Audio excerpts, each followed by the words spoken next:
આપ જોઈ રહ્યા છો આઝાદ મીડિયા લાઈવ ચેનલ મહેસાણાથી રિપોર્ટર હિતેશ મોદી સાથે કેમેરામેન વિશાલ પ્રજાપતિ। મહેસાણાથી આજ આપણી સમક્ષ એવા મયંકભાઈ ભોજક જે ગૌરક્ષક છે, તો આજે મહેસાણા હેદરી ચોકમાં પશુ દવાખાનાની અંદર જે એક્સપાયર ડેટની ઘટના બની, તો મયંકભાઈ જણાવશો શું ઘટના બની એ જણાવો। આજ રોજ અમને જે આગળ 1.5 વર્ષ પહેલાં જે પશુ દવાખાનાની અંદર જે પૂરતા એક્સપાયર ડેટની પૂરતા પ્રમાણનો જથ્થો પકડાયો હતો, એ વખતે અમીન સાહેબે ખાલી માત્ર ને માત્ર સાહેબને બદલી કરીને મીન્સ કે આખું ચેપ્ટર દબાવવાની ક્યાંક ને ક્યાંક રાજકારણના કારણે દબાવી દીધું હતું।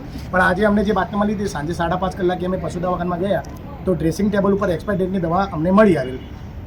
એ દવા લઈને અમે સાહેબને પૂછવા ગયા કે આ દવા અહીંયા ડ્રેસિંગ ટેબલ ઉપર છે, તો આ દવાનો ઉપયોગ અહીંયા થઈ રહ્યો છે, તો એ બાબતે આપનું શું કહેવું છે?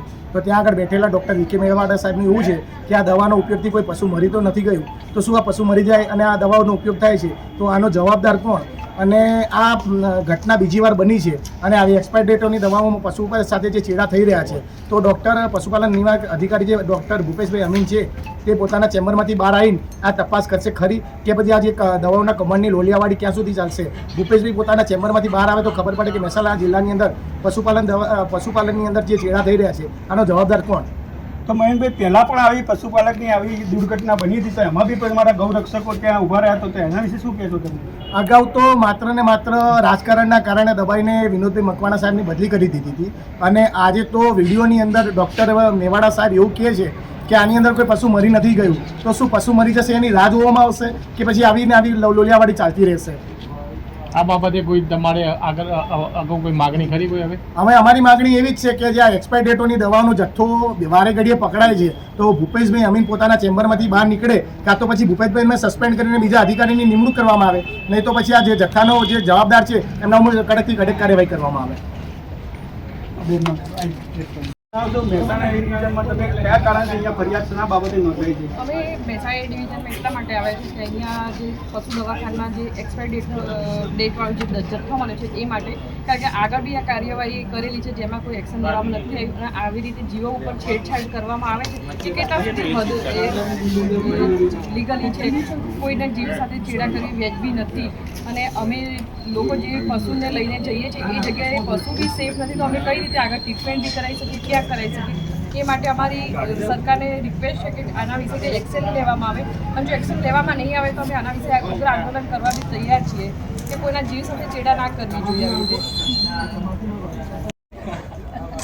આજ રોજ અમે સૌ જીવદયા પ્રેમી ભેગા થયા છીએ। એનું મેઇન કારણ એ છે કે મહેસાણા જિલ્લાની અંદર આરોગ્ય કેન્દ્રની અંદર છેલ્લા કેટલાય વર્ષોથી અબોલા જીવ સાથે ચેડા કરવામાં આવે છે। મહેસાણા જિલ્લાની અંદર આરોગ્ય કેન્દ્રની અંદર અવારનવાર એક્સપાયર ડેટનો જથ્થો મળતો આવ્યો છે, જેની ફરિયાદ સમગ્ર જીવદયા પ્રેમી દ્વારા અવારનવાર કરવામાં આવી છે। ભૂતકાળની અંદર બી ડૉક્ટર અમીન સાહેબને પણ આ ફરિયાદ કરવામાં આવી હતી। તે સાથે આજે અમારી જીવદયા પ્રેમી ટીમ દ્વારા હૈદરી ચોક ખાતે એક્સપાયર્ડ દવાનો જથ્થો પકડાયો। રંગે હાથે જથ્થો પકડાયા પછી ત્યાંના અધિકારીઓએ એવું કહ્યું કે કોઈ પશુ મરી તો નથી ગયું ને? તો શું હું આજે એક જીવદયા પ્રેમી તરીકે અને સમગ્ર જીવદયા પ્રેમી અમે એક પ્રશ્ન કરી રહ્યા છીએ તંત્રને, શું જ્યારે કોઈ પશુ મરી જશે ત્યારે જ આ તંત્ર જાગશે? અવારનવાર વારે ઘડિયા ફરિયાદો પછી પણ આ અમીન સાહેબ, ડૉક્ટર શ્રી, અધિકારી શ્રી કેમ ઊંઘમાં છે, કેમ ઘોર નિદ્રામાં છે?